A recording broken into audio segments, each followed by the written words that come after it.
Bab 607. Satu setelah lainnya.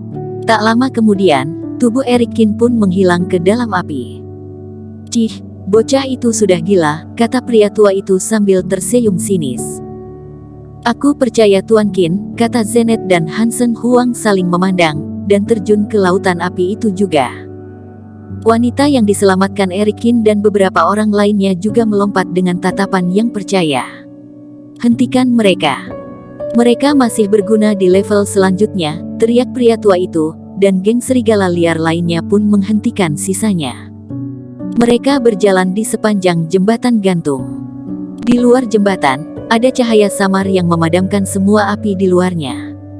"Tuan, jembatan gantung ini sangat stabil dan tidak akan pernah ada masalah," kata pria tua itu sambil bersenyum. Namun, tepat pada saat ini, api di bawah jembatan tiba-tiba meledak. Seperti air yang mendidih, api itu terus berkobar, dan kemudian menerkam ke jembatan gantung itu dengan ganas. Semua orang terkejut dan segera menangkap jembatan gantung itu dengan erat. Saat ini, api melesat ke depan dan melewati penghalang hingga mengenai beberapa orang. Kebanyakan dari mereka adalah anggota dari geng serigala liar. Orang-orang itu tersulut api dan berteriak kesakitan.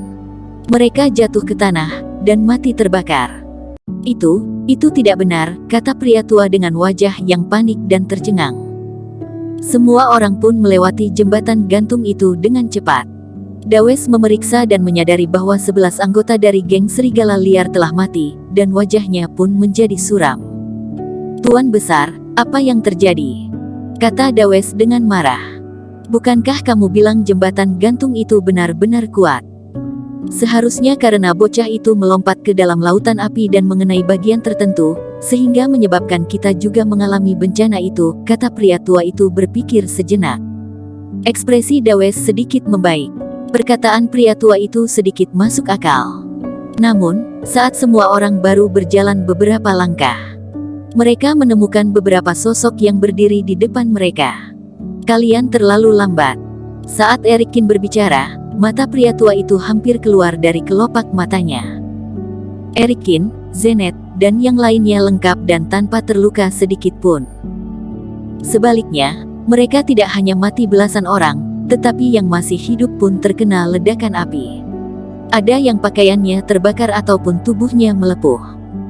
"Sudah aku katakan, jembatan gantung itu berbahaya, tetapi kalian tidak mendengarnya," kata Erikin tersenyum sinis sambil menggelengkan kepalanya. Kilatan amarah melintas di mata Dawes, dan matanya memandang ke arah pria tua itu. Sekarang kenyataan telah menjelaskan semuanya. Keterampilan Erikin jauh melampaui pria tua itu. "Apa kamu yang mengacaukannya?" kata pria tua itu dengan marah.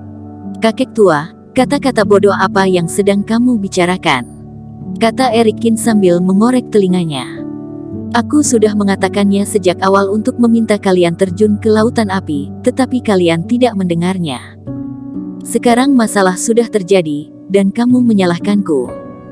Aku juga mendengar bahwa ada beberapa ahli sihir yang terlihat melakukan ramalan, tetapi sebenarnya mempraktekkan ilmu sihir untuk memurnikan jiwa orang mati, dan terus mengirim kalian pada kematian. Kalian benar-benar harus hati-hati." Erikin berkata lagi. "Tutup mulutmu," teriak tuan bertopeng itu dengan sinis, tetapi saat matanya menatap pria itu, sedikit kecurigaan juga melintas di matanya. Erikin tidak berbicara dan tersenyum dengan sinis di dalam hatinya. Sepertinya baik tuan bertopeng maupun Dawes sudah mulai mencurigai pria tua itu. Sementara lautan api itu, dia telah melatih dan menggunakan teknik Balrog, sehingga api-api itu tidak bisa mengancamnya sama sekali. Bahkan dengan ditambahnya Zenet dan yang lainnya, dia juga bisa melindungi mereka sepenuhnya. Bahkan jika ada orang yang mati di jembatan, dia juga telah mengontrol kekuatannya untuk membunuh anggota geng serigala liar dan para pejuang yang memiliki aura darah yang kuat secara khusus, dan dia tidak akan pernah membunuh orang baik dengan sembarangan. Dalam perjalanan selanjutnya, suasana tim menjadi sangat aneh. Meskipun pria tua itu menjelaskan berulang kali, tetapi tuan bertopeng dan Dawes tidak mengatakan apa-apa. Kenyataan lebih menang daripada perkataannya. Begitu Erikin berkata benar lagi, semua yang dia katakan juga tidak bisa dijelaskan. Sampai saat mereka tiba di jalan bercabang. Di tengah jalan ditembus dengan jurang. Jalan yang awalnya hanya satu terbagi menjadi dua sisi. Sementara aura yang kuat muncul dari tempat itu. Itu menunjukkan bahwa kekuatan formasi di sana sangat luar biasa. Di sebelah kiri adalah jalannya. Kita pergi ke jalan itu, kata pria tua itu setelah lama menghitung. Salah, kata Erikin membantangnya. Di sebelah kiri adalah jalan mati, kita harus pergi ke kanan. Erikin, kamu bersikeras melawan kata-kataku, kan? Pria tua itu sangat marah hingga dadanya naik dan turun dengan cepat, dan dia pun memukul plat pakuannya. Sekarang aku akan membunuhmu. Kabut hitam melonjak, kemudian berubah menjadi ular piton, dan menyerang ke arah Erikin. Erikin memeluk dadanya tanpa bergerak dengan ekspresi mengejek di wajahnya. Dawes langsung melesat dari samping dan menghancur ular piton kabut hitam itu dengan telapak tangannya. Dawes, aku akan membunuh orang ini, kenapa kamu menghentikanku? Kata pria tua itu. Tuan besar, orang ini masih berguna. Jangan sembarangan bertindak, kata Dawes dengan ekspresi yang tidak berubah, tetapi samar-samar menghalangi Erikin di belakangnya. Tuan, kata pria tua itu sedikit putus asa dan memandang tuan bertopeng itu. Separuh orang pergi ke kiri, dan separuhnya lagi pergi ke kanan, kata-kata tuan bertopeng itu membuat ekspresi pria tua itu berubah drastis. Dia tahu bahwa tuan sudah mulai mencurigai dirinya. Kamu, kata tuan sambil menunjuk Erikin, ikut kami ke kiri. Jangan, itu adalah jalan kematian. Erikin memasang tampang polos, dan diam-diam menghela napas dan berpikir bahwa tuan itu masih punya otak. Jika tidak pergi, kamu akan mati. Tuan itu menghunuskan pedang panjangnya dan mengarahkannya ke Erikin dengan mata yang penuh dengan niat membunuh. Baiklah, aku orang yang beruntung dan bernasib bagus, jadi seharusnya aku tidak akan mati, tetapi sulit untuk dikatakan bagi kalian. Erikin melambaikan tangannya dan melihat anggota geng serigala liar dengan simpatik pada saat yang sama.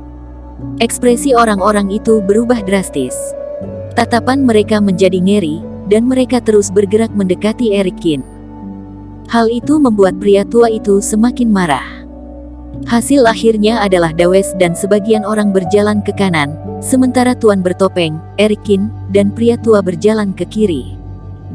Dengan gerakan jari Erikin yang tidak terlihat, sebuah cahaya keemasan terbang keluar dan menggunakan teknik pupet. Dengan perlindungan dari pupet, meski sisi kanan adalah jalan mati, tetapi dengan pemahamannya sendiri tentang formasi, itu sudah cukup untuk menjamin keselamatan setiap orang. Bagaimanapun, sebagian besar formasi di sini telah dihancurkan, dan tidak ada seorang pun yang berkuasa. Selanjutnya, tugasnya adalah mengganggu di jalan sebelah kiri. Tuan, lihatlah, jalan di sebelah kiri ini benar-benar aman, kata pria tua itu pada tuan bertopeng sambil berjalan. Setelah semua orang berjalan puluhan meter, tidak ada yang terjadi, dan hal itu membuat pria tua itu rileks. Aku telah meramal selama 60 tahun dan tidak pernah gagal, kata pria tua itu dengan mendapatkan kembali kepercayaan dirinya. Bualanmu terlalu besar. Bukankah kamu sudah salah beberapa kali tadi? Kata Erikin sambil memutar bola matanya. Tutup mulutmu, kata pria tua itu sambil melompat dengan marah. Setelah berjalan beberapa saat. Gawat, aku merasa ada bahaya di depan. Aku tidak bisa berjalan di depan, kata Erikin tiba-tiba. Tidak perlu berpura-pura, tidak ada masalah di sini, kata pria tua itu dengan sinis setelah menghitung plat pakuannya. Kalau begitu, kamu jalan dulu, kata Erikin mendengus. Kamu yang jalan dulu, kata tuan bertopeng itu sambil menunjuk Erikin. Erikin menunjukkan ekspresi ketakutan dan ketidakberdayaan. Dia pun menggertakkan giginya dan melangkah maju. Tiba-tiba, sekumpulan ular piton raksasa merah menyembur dari pinggir jalan. Sebelum Erikin sempat berteriak, dia telah ditelan oleh ular piton raksasa itu. Kemudian, ular piton raksasa itu menghilang dengan cepat. Semua orang panik dan menatap ke pria tua itu. Tidak, itu tidak benar, kata pria tua itu benar-benar tercengang. Setelah itu, mereka pun menghadapi banyak bahaya dalam perjalanan. Beberapa anggota geng serigala liar itu mati di tempat semuanya, dan beberapa kali mengancam tuan bertopeng itu. Tetapi, itu diselesaikan dengan tajam olehnya. Ketika melewati jalan bercabang, kedua kelompok itu pun bergabung. Mereka menyadari bahwa Dawes dan yang lainnya masih utuh, tetapi mereka sendiri sekali lagi kehilangan anggota, dan juga babak belur. Bersambung. Terima kasih telah menonton video ini sampai akhir. Jangan lupa subscribe dan nantikan kisah episode selanjutnya hanya di Novel Story. Salam.